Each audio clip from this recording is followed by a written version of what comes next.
के खानेकुराहरूले योग र ध्यानलाई असर पार्छ? ऋषिमुनिहरूले चाहिँ सात्विक भोजन गर्थे, ध्यान गर्थे, योगा गर्थे, साधनामा बस्थे। र यस्ता कुराहरूले चाहिँ उनीहरूलाई सात्विक भोजनले चाहिँ यो कुरो ध्यानमा बस्न सहयोग पुर्याउँछ भन्ने एउटा चाहिँ थ्योरी छ। क्याफिनयुक्त खानेकुराहरू होइन, चिया, कफी जन्य, चकलेट जन्य कुराहरू खानुभयो भने तपाईँको हृदयको धड्कन बढ्छ।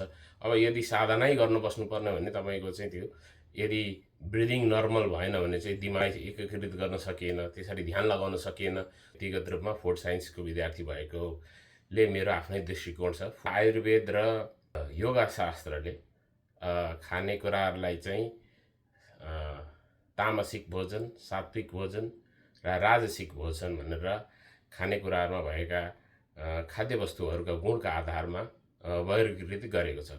सात्विक भोजनमा फ्रेस प्रोड्युसहरू, भेजिटेबल्स, फ्रुट्स, होल ग्रेनहरू, घिउ होइन, एकदम शुद्ध ब्यालेन्स कुराहरू चाहिँ सात्विक भोजनमा पर्छन् भने राजसिक भोजनमा चाहिँ ऊर्जायुक्त खानेकुराहरू जस्तै अमिलो, पिरो, अलिकति मसालेदार खानेकुरा, क्याफिनयुक्त खाएको छ भने तामसिक भोजन अलिकति भारी किसिमका खाएपछि शरीरमा आलस्य, केही गर्न मन नलाग्ने किसिमका, अब त्यसमा चाहिँ सुजन्य पदार्थहरू, रेड मिट भयो, पोल्ट्री, चिकन होइन, अनि खाए पछाडि अलिकति निद्रा बढी लाग्यो जस्तो हुने, हाइली प्रोसेस्ड फुड्सहरू, क्यान्ड भेजिटेबल्स, फर्मेन्टेड फुड प्रडक्टहरू, बासी खानेकुराहरूलाई पनि तामसिक भोजनको रूपमा चाहिँ वर्गीकरण गरिएको छ।